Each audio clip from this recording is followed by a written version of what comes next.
What's up and welcome back to the channel. And in this video, we're going to go over the brand new protocol coming to the whole TITANX ecosystem called Hydra.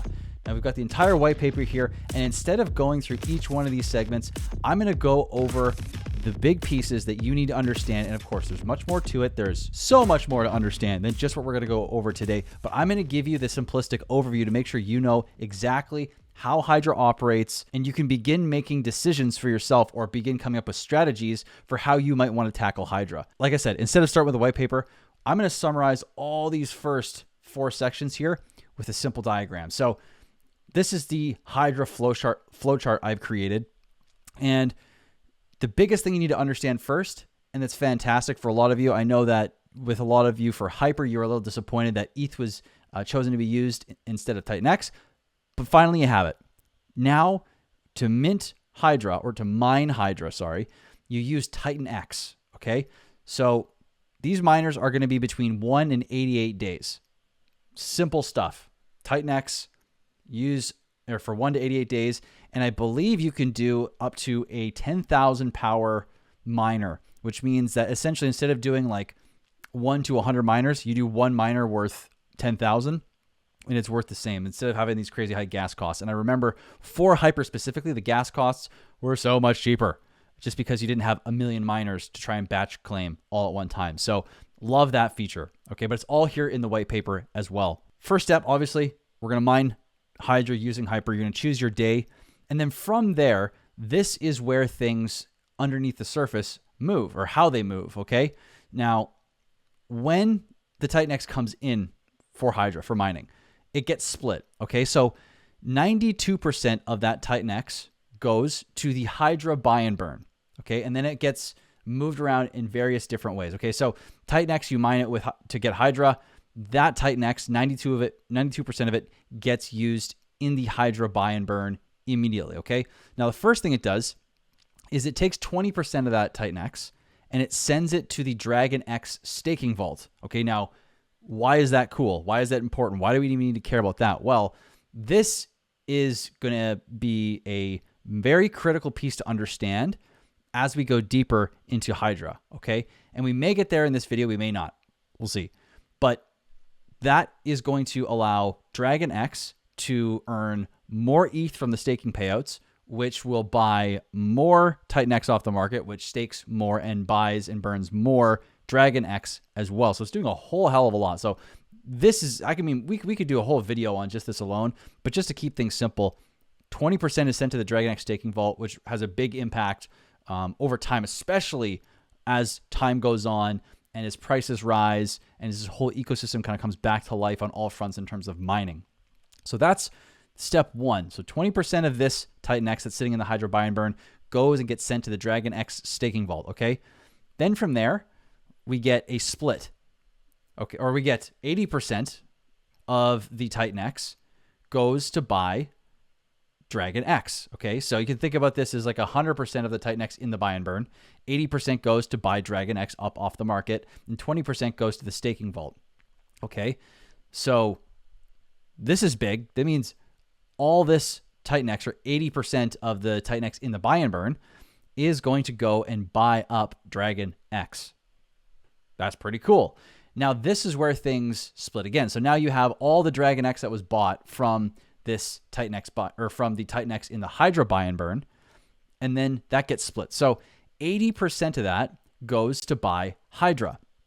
Okay, 20% of the TITANX that was burnt, that we're just talking about here, goes and gets burnt forever. So what it's doing here on this front is it's taking a token that does not have any more supply coming out. There's 12 weeks of supply being minted when people could mint their TITANX for TITANX at a declining ratio. And now there is another buy and burn. Instead of just TITANX being the only buy and burn for TITANX, now Hydra is also buying and burning TITANX as well. So this token is going to get even more difficult to get over time, or it's going to become even more scarce, is a better way to put it maybe. The split here is the 80% Hydra. Okay, so 20% of the TITANX that's bought using the TITANX in the Hydra buy and burn is obviously going to the 20% TITANX, and the 80% of it that remains goes to buy Hydra. Now, this is where everything gets cool. So with Hyper, you could stake and earn more Hyper, but there was, which is essentially another way to earn some of the total inflation that's coming online. Now, Hydra is different. There's no staking in Hydra. Instead, everything that is bought via the buy and burn for Hydra is burned forever. Okay, I want to stress this. All Hydra bought via the buy and burn is deleted from the supply permanently and can never be, or can never come back. The only way supply can continue to come in is through mining, okay? And just like TITANX, just like Hyper, the only thing that doesn't change within this whole system we're talking about here is the amount of TITANX does not change per miner, as TITANX gets more difficult to obtain as it is already. And so the design was chosen for TITANX to not have to increase in terms of its cost, but the amount of Hydra you'll get for that same TITANX is going to decrease over time. Okay, so in the beginning, you might get like 1.7 billion tokens initially. It could be way less than that. This is just a theoretical number, which is what TITANX had, about 1.7 billion roughly before the bonuses, which, side note here, Hydra has no T rank bonus. With Hydra, it's going to go down. So maybe by 60 days, it'll be 1.5 billion or 1.4 billion. And as you go way out, you might only be able to get 500 million for that same amount of TITANX. Okay, so all Hydra bought via the buy and burn is burnt forever. And the only way it can come back into supply is through mining, which is going to get more and more difficult to create over time. So this protocol, they learned a lot from Hyper, you can tell. They really looked at DragonX and what its impact on the ecosystem could be.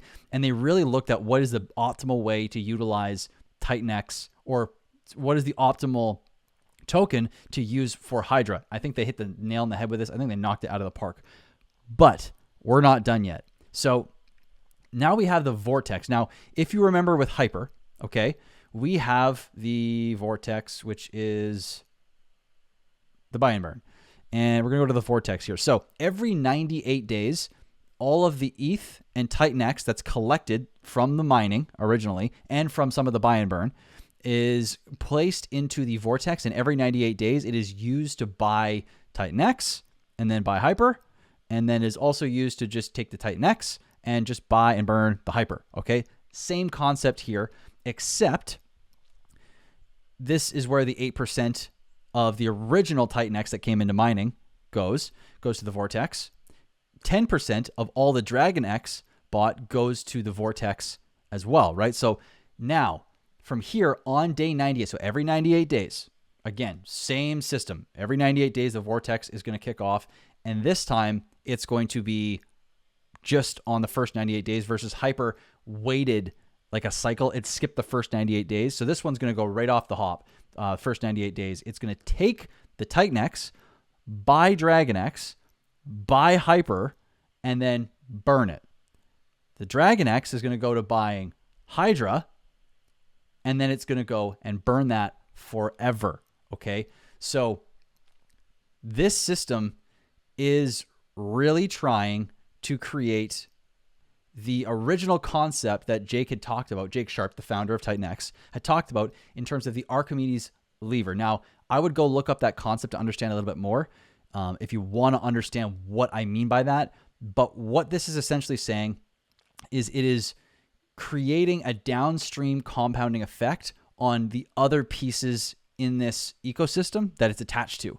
So it's creating, Hydra is creating more scarcity for DragonX, which also creates a bigger position in the staking pool, which feeds the buy and burn for TITANX as well, okay? And then Hydra in general will just drive demand for TITANX. And as the buy and burn works on Hydra, assuming we get the right amount of participation, the incentivization to participate in Hydra, if that stays high enough, it just keeps this ball rolling, this whole flywheel system that is going to essentially slowly, I mean, in ideal conditions, is going to lift all the attached pieces all together. And it could happen quick, it could happen slow. I've got no idea. It could maybe not happen at all. But this, in theory, is how it's all going to play out.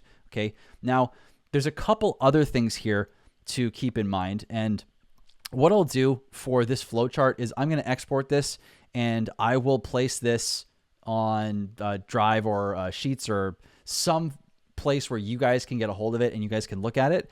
Completely free, obviously. It's just, I want this to be a public document. And what I am going to include here is some notes on the early claiming miners and just small other housekeeping things just to make things nice and easy to understand. But that being said, when it comes to Hydra mining and the early claim miners, let's go over that quickly, okay? So in Hydra, you have the ability to early claim a miner before maturity. Now here's the rundown. You can end a miner as soon as a minimum of 3 days, okay? So once your miner has passed 3 days, then you can actually early claim your miner. Now there's a bunch of caveats to this, okay? So the first one is you have to pay an early end cost in 50% of the initial TITANX starting cost. So if you spent $1 billion TITANX to mint Hydra and you want to early end your miner, you need to spend another 500 million in order to end that miner, okay? Now, you also incur a penalty based on the percentage matured, and the minimum penalty is 50% of the Hydra in the miner. Even if the miner is at 90% maturity, a 50% penalty will always happen. Now, these calculations all get transparently displayed on the UI on the Hydra dApp before early ending, so you can make an informed decision. You'll see the button next to your miner that will show you the calculation. The percentage Hydra penalty on early claims gets 100% burned. So basically, all the Hydra that is collected from penalties, from the buy and burns, it's all burned. It's all good. Now, the TITANX penalty cost, 50% of the initial starting cost, gets distributed the same way the TITANX gets distributed when someone starts a miner on Hydra. So essentially, any penalties that come in for, or the penalty cost that comes in for TITANX essentially just goes to the routing of the buy and burn. So 8% to the Vortex, and you got 92% that gets through that nice tree diagram, or that tree in the diagram that we went to, where you got DragonX Vault, DragonX Buy, DragonX Burn, and the Hydra Buy and Burn as well. So guys, this feature, or this little blurb at the bottom here, I really want to highlight, okay? This is an advanced feature, and there are times when this makes a lot of sense to use and times where it doesn't. But please be responsible and look at all the data available before you proceed to decide whether or not it's a good choice at that specific point in time. This feature here could get you wrecked. So if you don't know what you're doing with this, I would highly recommend you just steer clear, okay?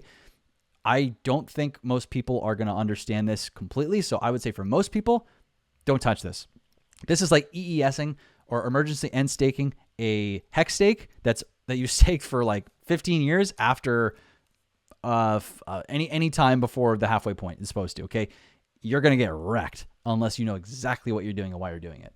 So the other big thing here that we kind of talked about, and this is the last piece, there's no staking.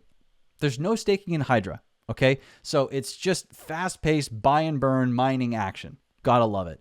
And really, guys, that's all this is. It's not overly complicated. It is, I mean, obviously it's got its complications or its complexities, but if you go study this flowchart, and also go study DragonX, go study TITANX, go study Hyper, go study the other protocols in this ecosystem, and the more you understand how these different protocols have worked in the past, you might understand how this will play out as time goes on. Now, we don't know what the supply is going to be like. We don't know like what the starting price is going to be. We don't know how much liquidity there's going to be. We don't know how, there's just so many known unknowns that we can't really get any strategic thoughts too deep right now. So we're not going to get into strategy, though, in this video. What I wanted to do was just give you the complete overview for this whole new system coming, and I wanted you to get excited because holy moly, this is cool, man. I can't wait to see how this plays out as we go into November, when TITANX is going into deflationary mode, when there's no more supply coming out, when Hyper and DragonX are deflating, or DragonX is deflating, Hyper is working well again, and this whole system is just powering up TITANX along with all the other smaller projects that are around the ecosystem. So I hope you enjoyed the video. And if you want to learn more about all this stuff, I have an extremely limited group that I'm starting to talk about TITANX, Pulse Chain, PTGC, and anything else that is of high value to talk about. There's going to be a limit to 33 people. Actually, I think there's 30 or 31 spots left at this point in time. If you want to get involved, go to the link below and check out that group. It's a monthly cost. You can cancel anytime, but I highly recommend you getting in there if you want to get the highest level information that I can give you on everything to do with this ecosystem and others. So if you don't want to do that though, I also have one-on-one coaching. I have all my links below. But anyways, enough from me. I hope you have a great rest of your day, and I'll see you in the next video very soon. Peace.